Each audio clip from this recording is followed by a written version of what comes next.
Hey there, I hear you've been working out a lot. What's your goal? Here are 9 ways you can get a flat stomach in less than a month. Do we drink lots of water? How does improving my posture help anything? Wait, I've heard of planking, but that's an exercise move. We're talking all of that and more.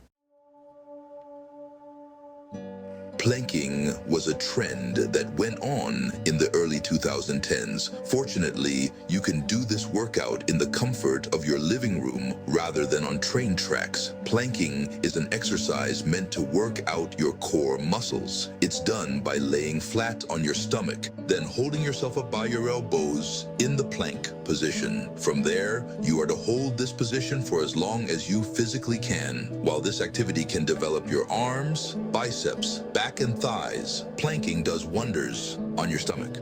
The average person is expected to plank for a minimum of 2 minutes. This means a lot of people aren't making it over that 120-second mark.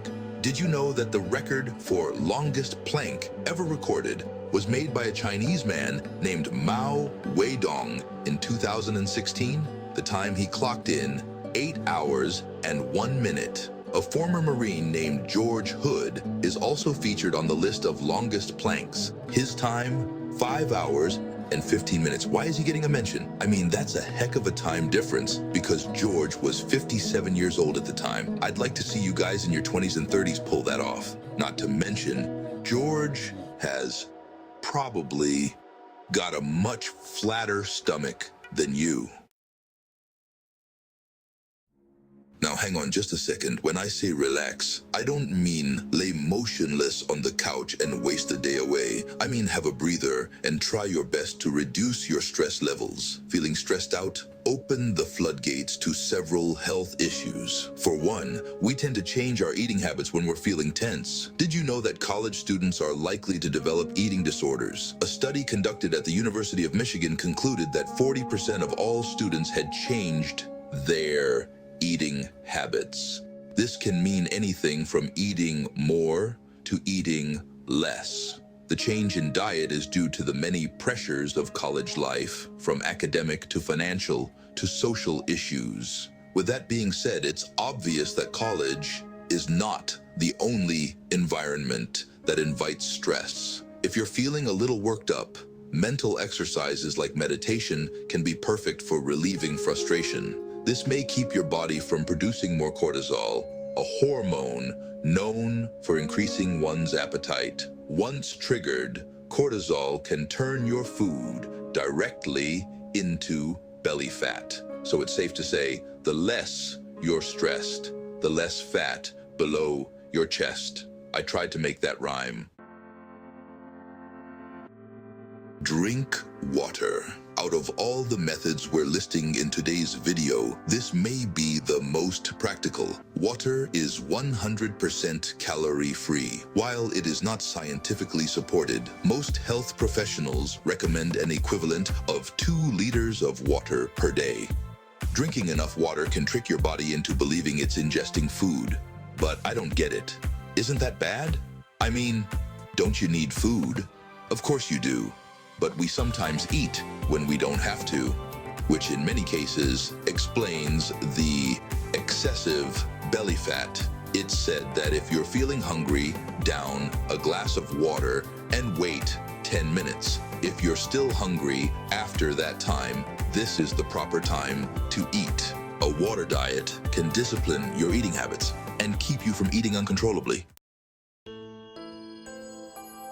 Do Pilates. You've heard of yoga. We've touched on planking. You may have even tried both of them once or twice. But if you haven't been introduced to Pilates yet, you've got to give it a try. Pilates is an exercise meant to improve your level of flexibility, muscular strength, and endurance. When doing Pilates, your abdominal muscles serve as the center of all movements, giving your core the workout of its dreams. As your core goes to work, your transverse abdominis is targeted. This is a muscle located in your abdominal region that is normally very hard to reach. A good Pilates workout will help you achieve your flat stomach goal quicker than expected. as it exercises both your internal and external obliques at the same time. Eat fiber. We've touched on water. We've touched on workouts. I think it's time to discuss your diet for a moment. Higher fiber intake has been linked to lower risk of belly fat. When fiber's ingested, it decreases the number of calories you're able to absorb. It does this by slowing down food passing through your digestive tract. It's been said that for every 10 grams of fiber you consume, your stomach carries between 3.7 to 4% less fat. This includes foods like whole grain cereal, pears, nuts, potatoes, and broccoli. All of those lovely treats you passed on as a child. Oh, and don't forget Brussels sprouts. Make your grandmother proud. Cut the carbs. Keeping with the theme of diet, one must watch their carbohydrate intake if they are properly going to shed fat from their bellies. To put it simply, when trying to lose weight, refined carbs can be a devil in disguise. We don't realize how much that odd slice of pizza or bowl of white rice is harming us. While between 45 and 65% of our 2,000 daily calories should come from carbs, it's easy to overdo it, and we all wonder why our stomachs stay so pudgy.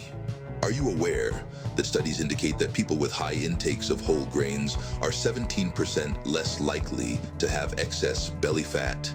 This includes multigrain bread, brown rice, barley, and quinoa, another healthy assortment of foods off Grandma's menu. Go for more walks. It may sound funny upon suggestion, but believe it or not, walking is actually great for shedding pounds off your belly. Did you know that walking between 30 and 40 minutes is an ideal daily task that can shed inches off your waistline? Not only is it another great way to reduce stress, a cool brisk walk can burn close to 600 calories an hour. Keep in mind that this outcome is only possible when your diet is clean and healthy, so it's safe to say that a bag of chips isn't a wise choice before an energetic stroll through the park. While walking, your rectus abdominis will become active. This is also known as your six-pack muscle. This helps to tighten your lower area. Keep in mind, this can only be done properly when you are positioned upright and balanced. This is a perfect segue into my next point. Fix your posture. The paunch sitting directly above your waist is sometimes the direct result of terrible posture. Think about it. If you're constantly slouched over, your weak abdominals will eventually have your body looking pretty messy. Realistically, if you stand upright, your stomach is going to look tighter. If you stand while exercising, your muscles experience between 7 to 25% more activation than they do while you're sitting. This allows you to burn more calories and helping your stomach get that toned appearance you've been dying for. Eat peanut butter. Now this is something I can get behind. This is something we can all get behind, unless, you have one of those allergies. I guess in that case, you have to follow the other 7 methods. Many of us love a good peanut butter sandwich. But since you're going to be cutting carbs, I guess that's out of the question. On its own, peanut butter has 2 grams of fiber and around 8 grams of protein. Remember how we talked about fiber decreasing the amount of calories you're able to absorb? 2 tablespoons of peanut butter holds an estimated 188 calories. This is a perfect meal to have if you are looking for that tighter stomach. Are you looking to flatten your belly? Have you tried any of these methods? Sound off in the comments section, and don't forget to hit the bell to subscribe for more great content from your bestie.